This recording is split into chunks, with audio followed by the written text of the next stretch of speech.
Welcome to Kiwi Takes Flight. In this episode I'm going to be looking at fuel sensing. Now the kit came with some sensors, but to install them you drill a big hole in the side of the tank and that's prone to leaking. So I ordered some sensors from the internet. This is the float sensor that I ordered. I got 5 inches, I needed 7, stupid mistake. It's heavy because it's made out of stainless steel. In fact, most of the weight's in this top piece. Way heavier than it needs to be.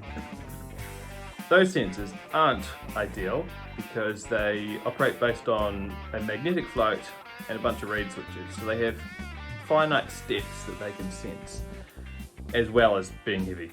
They're heavier than the stock sensors because they're made out of stainless steel and all sorts. So I'm going to try something crazy. I am going to attempt to manufacture a capacitance-based sensor.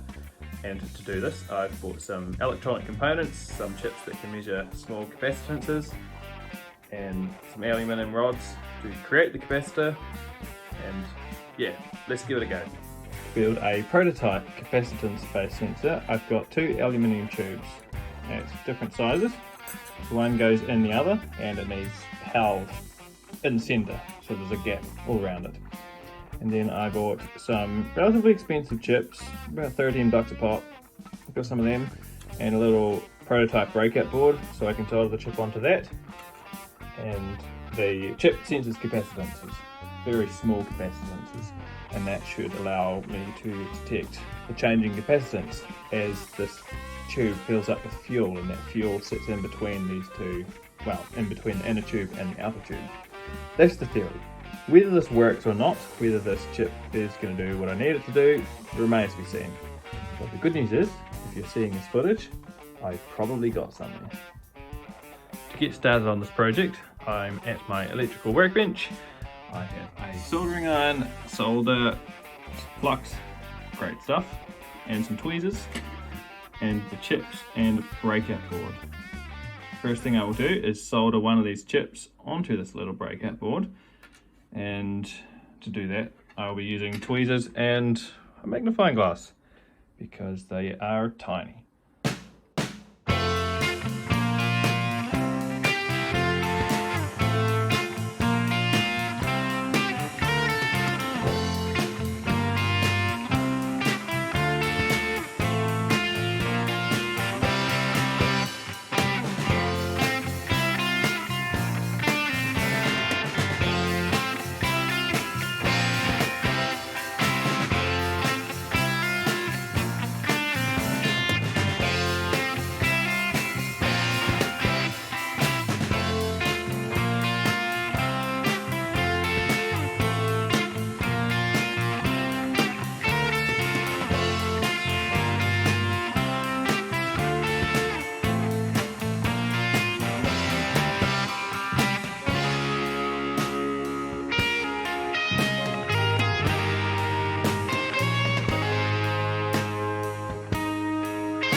Well, after much software work, I've got some form of capacitance sensing going.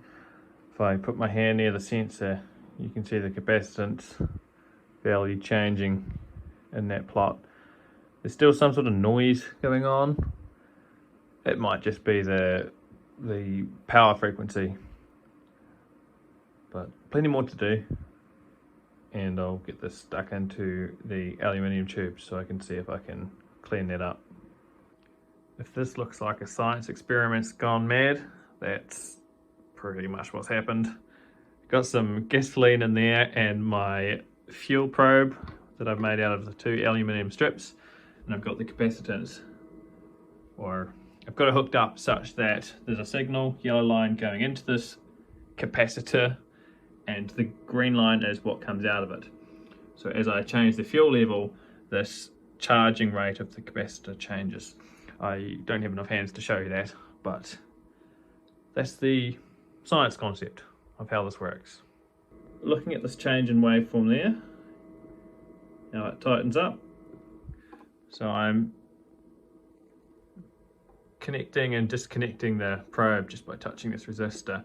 So when it's connected, the capacitance is higher with the dielectric of the fuel, and when I disconnect it, the probe's not connected at all. And so that's just the parasitic capacitance of the rest of the system, the long wires and all of that. But yes, that's the theory. Now to make something that works. The experiment looks even crazier than before, but I've put together the version using the chip, and I've got that set up with my bottle of fuel down there. So all I'm going to do is take my fuel and raise it and lower the column of that, and I can see on my computer that it's sensing the level change. So there I'm raising it, and there I'm lowering it. So it's able to sense the level of fuel purely by the change in capacitance. It's still very noisy. Oh, it's really not focusing. It's still a very noisy signal, and that's possibly the mains, 50 Hertz creeping into that. And that comes from having exposed wires and things on this. When you'd build this in a production ready circuit, it would be as small as possible to remove stray capacitance.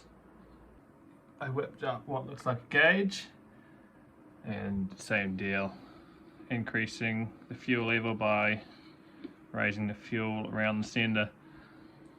So this is increasing, and that is of course decreasing. Kinda cool, fun to play with. I've taken my prototype fuel sender out to the garage and got it in a column of fuel which I'm weighing, and I'm using that to take it through its paces from empty to full. So I've gone all the way from 0% up to 100% full and calculated what the weight should be, and then looking at what it's actually reading. And it's shockingly accurate, which is good news. I think I will be able to take this prototype and turn it into a functioning production ready system. Kind of exciting. Got the fuel siphoning out of there, so you can see it slowly decreasing. I've also got it calculating the number of minutes remaining if it were to be burning 15 litres an hour. And you can see that straight line of that fuel decreasing as it's flowing out of here into my storage container. So where to now for my little prototype? Well, it's functional, it's definitely accurate enough, and the next steps are to figure out how to solder to this aluminium more reliably. You'll see my joints are barely made there. So I've ordered some aluminium solder, which has a special flux for etching chemically into the aluminium. Going to try that. If that's all good to go, then I will make a circuit board that incorporates both the small capacitance sensing chip and an STM chip, although it'll be a smaller chip than that. So that black chip in the middle of this prototyping board, I have some other STM chips that are a bit smaller, and I can put them on a custom circuit board that I make. And so they'll end up being a circuit board that sits atop the tubes, and that will be that.